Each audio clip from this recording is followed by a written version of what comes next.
Hi friends, welcome back to ఓయ్ మర్దల్ channel. అందరు ఎలా ఉన్నారు? మేమైతే చాలా బాగున్నాం. మీరు కూడా బాగుండాలని మనస్ఫూర్తిగా కోరుకుంటున్నాను.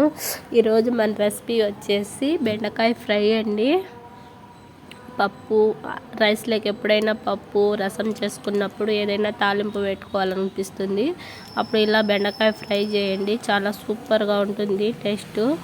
ముందుగా పెనం పెట్టుకోవాలండి. స్టవ్ మీద పెనం పెట్టుకొని అందులో ఆయిల్ వేసుకోవాలి. 2 టేబుల్ స్పూన్ ఆయిల్ వేసుకున్నాక మనం పోపు దినుసులు అనేది వేసుకోవాలండి. పోపు దినుసులు వచ్చేసి జీలకర్ర, శనగబ్యాళ్ళు, ఆవాలు వేసుకోవాలండి. మనము మినప్పాలు సన్నగా కట్ చేసి పెట్టుకున్న ఒక ఉల్లిపాయ ముక్కలను వేసుకోవాలండి. ఉల్లిపాయలు వేగినాక మనం ఎండుమిర్చి, కరివేపాకు వేసుకోవాలండి. ఎండుమిర్చి రెబ్బలు తుంచేసుకోవాలండి. వేసుకొని మనం బాగా కలుపుకోవాలండి వేగేంత వరకు.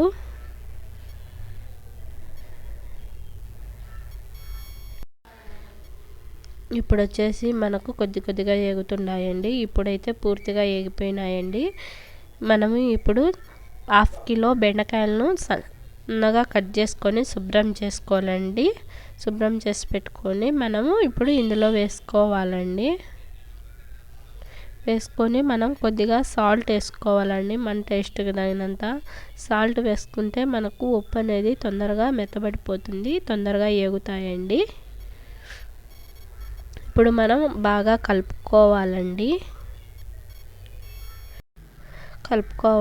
కలిసే విధంగా కలపమన్నానని ఎక్కువ కలపద్దండి. బెండకాయలు అనేది ఇరిగిపోయి చెదిరిపోతాయి, మనకు అంత బాగా ఉండవు. మళ్ళీ లైట్గా అట్లా కలుపుకొని మంట వచ్చేసి మీడియం ఫ్లేమ్లో పెట్టుకోవాలండి. లో ఫ్లేమ్లో పెట్టుకొని అలాగే మగ్గనివ్వాలండి. అప్పుడు మనకు కూర అనేది బాగా టేస్టీగా ఉంటుంది. ఉప్పు అనేది కూడా బాగా వేగుతుందండి.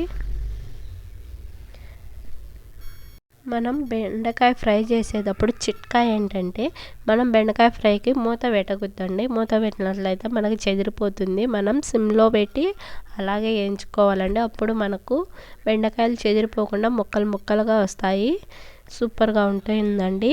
ఇప్పుడు నేనైతే కొబ్బరి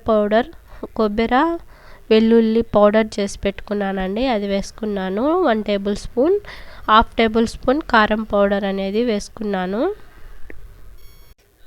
వేసుకొని మనం స్లోగా చిన్నగా కలుపుకోవాలండి. కలుపుకొని 2 మినిట్స్ వరకు మనం సిమ్లో పెట్టి అలానే ఉంచాలండి. మనకు అప్పుడు ముక్కకు బాగా పౌడర్ అనేది పడుతుంది, సూపర్ టేస్టీగా ఉంటుంది.